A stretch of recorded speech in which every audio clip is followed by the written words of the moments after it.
So guys अभी बज रहे हैं 12:55 एंड अप्रॉक्सीमेटली एक ही बज रहा है एंड मैंने पेपर सॉल्व कर लिया था भाई 1 घंटे 45 मिनट के आसपास। एंड अब मैं कम्प्लीटली रेडी हूँ भाई तुम लोगों को रिव्यू देने के लिए।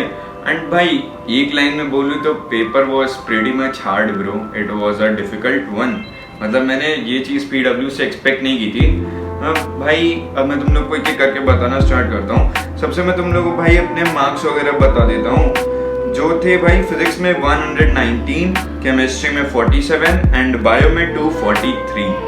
एंड इसमें करेक्ट इनकरेक्ट एंड सब हटा करके भाई टाइमिंग्स में तुम लोग को बता देता हूँ। तो मेरा फिजिक्स में लगा था भाई 35-40 मिनट के आसपास एंड उसके अलावा भाई केमिस्ट्री में 20-25 मिनट के आसपास एंड बायो में 35-36 मिनट के आसपास। टोटल भाई 1 घंटा 40 मिनट 1 घंटा 45 मिनट के आसपास मेरा टाइम लगा था।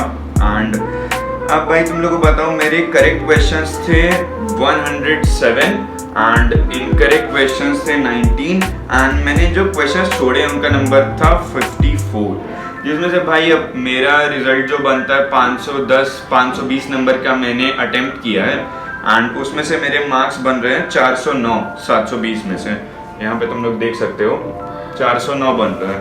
अब भाई मैं सब्जेक्ट वाइज बात करना चाहूँगा तो फिजिक्स की पहले बात कर लेते हैं। फिजिक्स भाई फिजिक्स का paper was quite a bit on the easier side for me।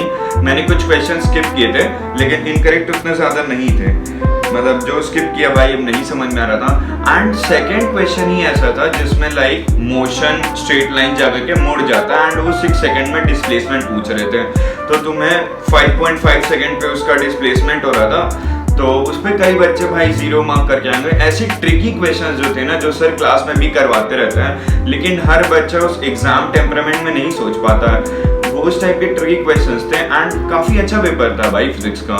मतलब कुछ क्वेश्चंस ऐसे भी थे भाई जो बोलते ही लग जा रहे थे, जैसे तुम माइंड में सॉल्व करो तो लग जा रहे थे, लेकिन कुछ क्वेश्चंस काफी अच्छे थे एंड पेपर अच्छा था भाई मेरे हिसाब से। जितना मैं प्रिपेयर करके गया था एंड मैं भाई 150 के आसपास एक्सपेक्ट कर रहा था लेकिन मेरे मार्क्स 120 आए हैं, तो वो एक चीज़ है। एंड केमिस्ट्री की बात करूँ तो भाई केमिस्ट्री तो मैंने भाई जानते क्या किया, केमिस्ट्री मेरा 20 मिनट में इसीलिए हो पाया है क्योंकि मैंने छांट करके जो इजी क्वेश्चंस मुझे लग रहे थे 1 लाइनर क्वेश्चन जो तुरंत बोलते ही लग जाए, कुछ ही क्वेश्चन भाई ऐसे थे जो मैंने 1-8 मिनट ले करके सॉल्व किए थे, नहीं तो मैंने जल्दी उसको सॉल्व किया एंड 50 मार्क्स 47 आए हैं, 50 मार्क्स के आसपास है भाई। मैं उतना ही एक्सपेक्ट भी कर रहा था, मैं ज़्यादा एक्सपेक्टेशंस नहीं रख रहा था क्योंकि भाई केमिस्ट्री का तुम लोग को पता है स्टार्ट से लेकर के अभी तक का जो भी सिलेबस है काइनेटिक्स को हटा करके बाकी सब आ रहा था, तुम्हारा मोल रिडॉक्स।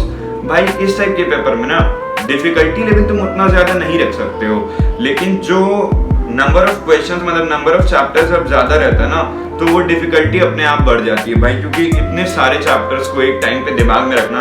एंड मान लो पहला क्वेश्चन है काइनेमैटिक्स का, अगला बेसिक मैथ्स का जाए, फिर NLM का जाए, तो ऐसे बच्चा थोड़ा सा माइंड वैसे ट्रेन नहीं रहता, ये सब के लिए प्रैक्टिस करनी पड़ती है। एंड ये सारे जो भी पेपर्स हो रहे हैं सारे तुम्हारे प्रैक्टिस के लिए हैं, ठीक है। एंड बायो की बात करूँ भाई, bio was quite a bit difficult one. मतलब डिफिकल्ट नहीं बोलूँगा, लेंदी था।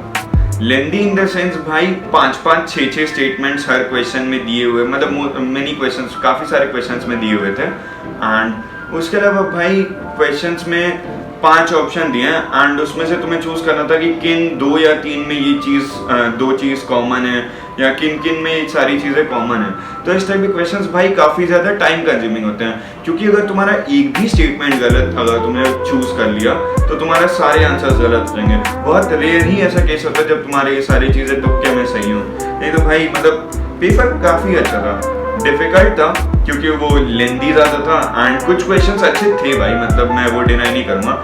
एंड PW से भाई मैं ये एक्सपेक्ट नहीं कर रहा था क्योंकि मतलब रैंक बूस्टर टेस्ट 1 मैंने बस सुना था, दिया नहीं था। ये रैंक बूस्टर टेस्ट 2 था एंड काफ़ी अच्छा पेपर था भाई। मतलब इनके टेस्ट सीरीज का भाई मतलब वही है ना कि लेवल ये सब कम भी कर सकते हैं, क्योंकि मैंने सुना था भाई प्रैक्टिस टेस्ट 4 वगैरह में सब कह रहे थे कि लेवल बहुत ज़्यादा डिग्रेडेड, या प्रैक्टिस टेस्ट 3 की बात थी, मुझे याद नहीं अच्छे से। लेकिन भाई मतलब रैंक बूस्टर टेस्ट तो भाई इन लोग का टॉप नॉच है। अगर भाई इस टाइप का पेपर है तब तो काफ़ी अच्छा है भाई। मतलब एलन और नीट प्रेप के कंपैरिजन में धीरे धीरे आ रहा है, नॉट एग्जैक्टली मतलब आ रहा है भाई। एलन तो टॉप है भाई, एलन और नीट प्रेप तो एक वो स्टैंडर्ड बन गया है भाई, ठीक है, एंड तब तक के लिए भाई मिलते हैं नेक्स्ट वीडियो में। Peace. By the way bro, अपना स्कोर कमेंट करके जरूर से जाना।